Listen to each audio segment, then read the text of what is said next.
So next is the essential components of camera. So a camera should have the following controls and adjustment.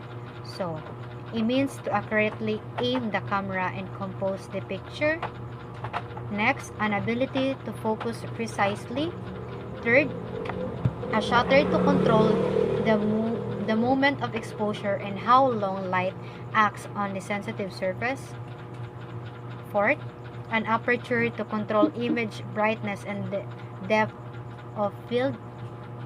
Fifth, a method of loading and removing film without allowing unwanted light to affect it. And lastly, a meter to measure the light and indicate or set the exposure needed for each shot. So next naman kay the essential parts of a camera. So first is the light tight box or body. So ang light tight box or body kay mo ni siya.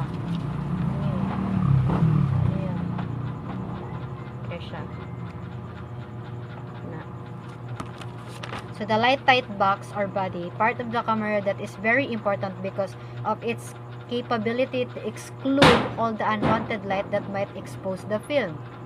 So second is the lens, a glass, plastic, or crystal optical molded into curved shape that can bend and focus rays of light, responsible for focusing the rays of light coming from the subject. So ang lenses kay mo ni siya no kani lenses.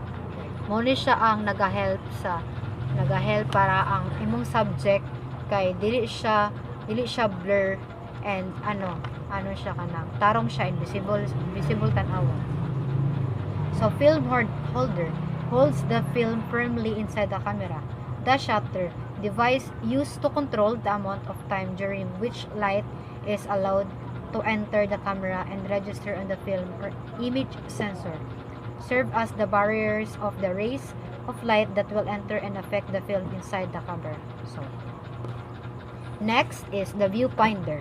So the viewfinder is an optical or electrical device used to compose and frame a scene, shows the entire scene coverage that can be recorded in the film inside the camera, also called a view system, a finder, or a viewing screen. So, di ba, ang cameraman kay kani siya example kani siya nga camera kay pag kunyari na kay gusto ka ng katong subject nga napicturean nimo tan-awon, ayun na nga no, pag ang viewfinder kay katong akong giingon ganina na if gusto nimo i-view ang image or ang imong picture, imong na picturean nga subject, kay dili lang na nimo makita kanang sa likod ana niya, makita na nimo siya, screen na siya. So viewfinder, makita nimo ang imong mga subject na imong na picturean. So next is the film advancer and lever, a mechanism for moving film from one spool to another incrementally, one frame at a time. Next is the shutter speed. It will control the duration between the opening and closing of the shutter.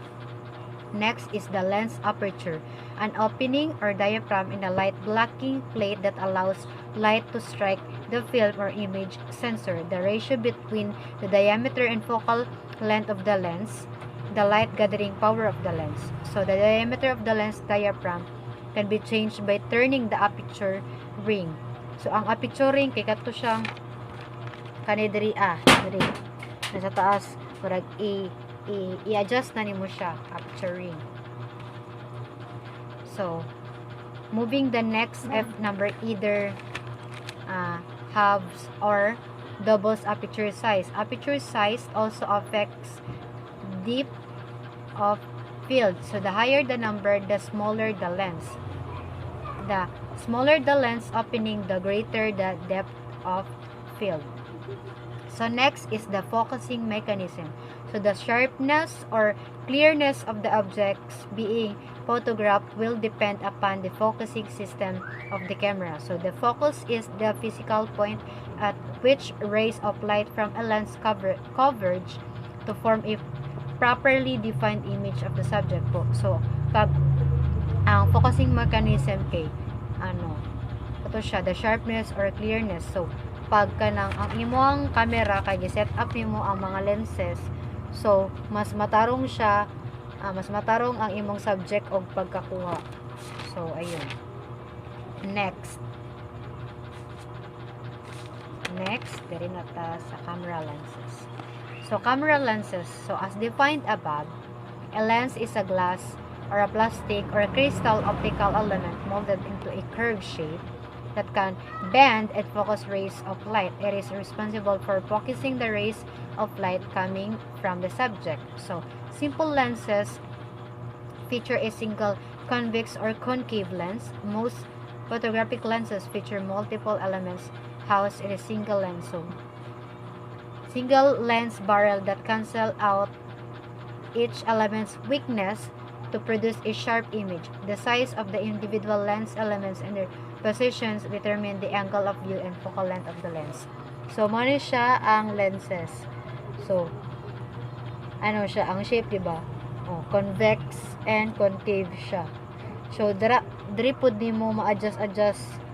Oh, mga adjust distance scale, feet, distance scale, meters, mga depth of field scale. So dira nimo siya, pwede nimo ma-adjust para ang imong subject kay mas nindot siya.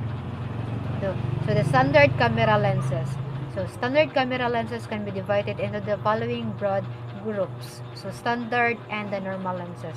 So a standard normal lens or normal has a focal length that is roughly equivalent to the diagonal of the light sensitive image recording area within the camera. So they usually have wide maximum apertures, making them useful in low light situation. So next is the wide angle lens. So a wide angle lens has a focal length shorter than the diagonal to the film frame or image sensor. It provides a broader angle of view than a standard lens and is therefore ideal for photographing a group of people or when working in confined space. So next is the long focus lens. So a long focus lens has a focal length that is much greater than the diagonal of the film or image format with which it is used. Longer focal lengths are useful for taking large images of distant subjects or when enabled to move close enough to the subject to use a shortened lens. So ang long focus lens kay familiar ni sa akong long focus lens. So makita na ko ni siya sa mga nakita na ko ni siya sa mga photographer nga ang ilang subject kay kanang mga animals nga kanang di ba natay makita nga nindot kay pagkakuha nga mga images sa mga internet, di ba? May mga wild animals. So kana ginagamitan na siya long focus lens kay di ba delikado para sa kinabuhi sa photographer. So ginagamitan na siya long focus lens para ang subject kay nindot pagkakuha. Zoom lens. So a zoom lens has a variable focal length. It allows fine tuning of subject framing by adjusting the focal length of the lens. So next is the special camera lenses and zooms. So the following are special lenses, zooms designed for the 35 mm format. So mirror lens. A mirror lens uses a combination of glass elements and mirrors that bounces the light up and down the lens barrel, manipulating the light rays to allow a focal length to be contained within a physically short space. Next is the ultra-wide angle lens. Linearly corrected ultra-wide angle lens have a focal length ranging from around 21 mm down to around 15 mm. So, an example is the fish eye lens. So, familiar ba ng fish eye lens? Ang fish eye lens katong pwede siya og kanang basta ang kanang forma kay murag pinaana siya ba? Nga subject kay ang basta ana siya. Wide. Next is the wide angle zoom. Is likely to be slower and heavier and to show more image distortion than a wide-angle fixed focal length. However, it has the advantage of being able to select intermediate focal length settings. Next is the shift lens. A shift lens is also something called a perspective control lens. It can be shifted off-center in relation to the film. So next is the macro lens. Macro lenses are designed to render a subject with 1:1 ratio or higher magnification for every close focusing distances. So next is the telephoto lens. A telephoto lens has a focal length longer than the diagonal of the film frame or image sensor. Telephoto lenses make subject appear larger on film than a normal lens at the same camera to subject distance. Next is telephoto zoom. A telephoto zoom ranging from 775 to 300 mm encompasses about 6 fixed focal length lenses. This type of zoom is popular with and wildlife photographers. It is also useful for portraits and can be used to photograph architectural and landscape details. So next is the classification of lenses. So first, the positive lens. So kaning positive lens is a convex lens characterized by the fact that it is thicker in the middle than the edge and forms a real image on the opposite side of the lens. Next, the negative lens. A concave lens characterized by the fact that it is thinner in the middle than the edge and forms a virtual image on the same side of the lens. So next, inherent defects and aberration of lenses. Chromatic aberration. It is an inability of the lens to focus all colors in the same plane. So it is a lens defect which has trouble bringing all different wavelengths of visible light into focus at the same point on the film. This is the most difficult lens aberration to correct. So next is the spherical aberration, a lens defect wherein the photographic rays passing through the edges refract more sharply than those passing through the central part of the lenses. So next, astigmatism, the inability of the lens to focus in both horizontal and vertical plane at the same time, or inability of the lens to focus in both lines running in different direction. Lastly, and fourth, the distortion. Outer parts of the image produced by the lens will be magnified either less or more than the outer image. So distortion comes into two basic forms. Sa the pincushion distortion. So in pincushion distortion, there are straight lines near the edges of the frame towards center the frame. The curving is inward. So barrel distortion. In barrel distortion, straight lines near the edges of the frame bow outward from the center. So next is the coma. So this is known as the lateral aberration. It is concerned with rays entering the lens obliquely. It is a lens defect that produces a bird comet-like image. Kani kay na experience na ako ni kay naman ko'y friend na hilig og mga photography. So naa siya camera. So kato iyang camera kay pag mag take picture ka sa subject kay naay murag lingin nga defect sa lenses niya kay pag i-take picture nimo siya kay nakay makita nga murag lingin sa tunga. So lens defect dito siya. It is a lens defect that produce a blurred comet-like image. So curvature of field. The image formed by lens comes to a sharper focus on a curved surface than on a flat surface.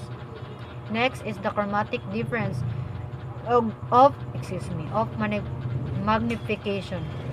So the ability of the lens to produce images sizes of object with different color. So next is the types of lens according to their degree of correction. So first is the chromatic or apochromatic lens corrected for chromatic aberration. Second is the aspherical lens corrected for spherical aberration. So next, anagmatism or anastigmatic lens corrected for astigmatism. Fourth, process lens corrected for astigmatism but with higher correction to color, a super corrected lens for astigmatism. Next is the rapid rectilinear lens corrected for distortion, a combination of two achromatic lenses with almost the same focal length. So next na tanong sa camera accessories. So the following are among the several camera accessories that can be utilized in photographing subject. So first, tripod, di ba?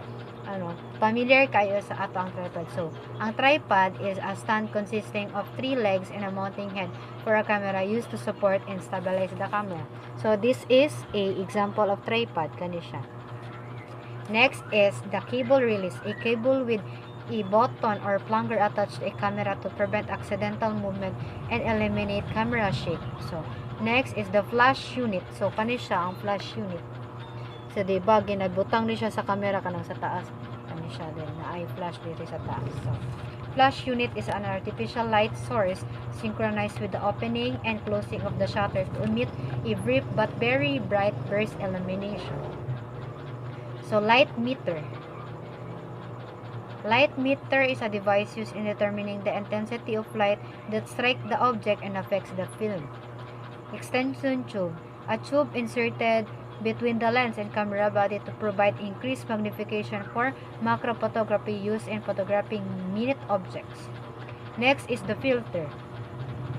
A piece of colored glass, gelatin, plastic, or other material that attaches to or over the camera or enlarger lens to selectively absorb or otherwise the light passing through it, to use to enhance color or contrast, remove reflection, reduce haze, soften focus, or produce a variety of special effects.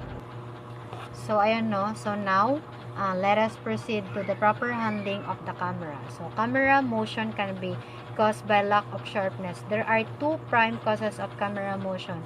The vibration, usually caused by the body movement, including the beating of the heart. So, next is the actual camera movement caused by the improper holding of camera.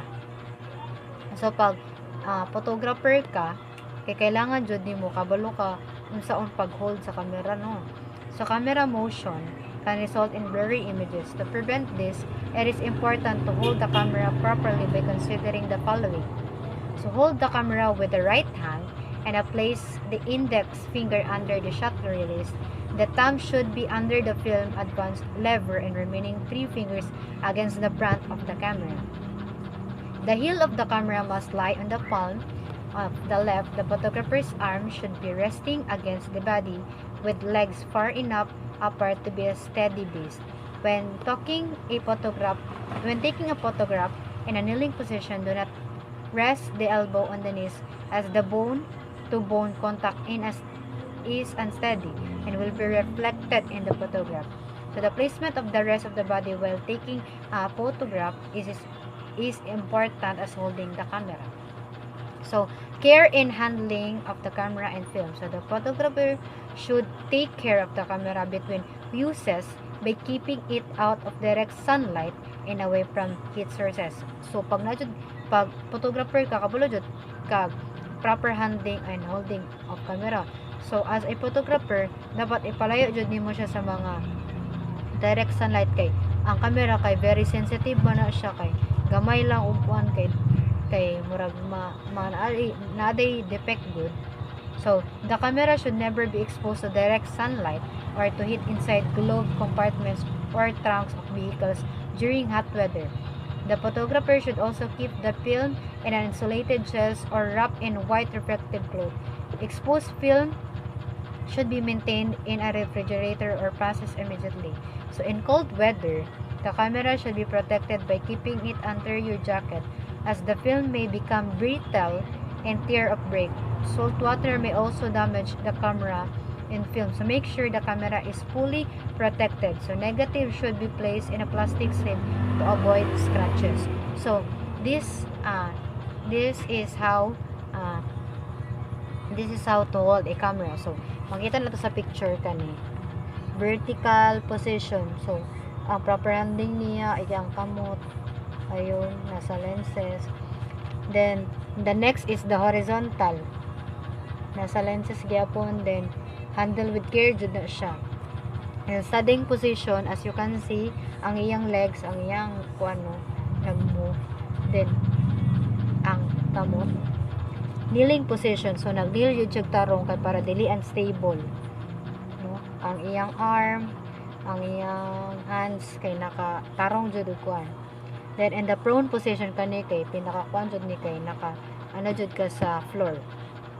So kailangan jud nimo proper nga kuan ni para dili unstable ang imong makuha nga subject. So this is the prone position. So ayun no. So salamat kaayo and that would be all, ma'am. Thank you.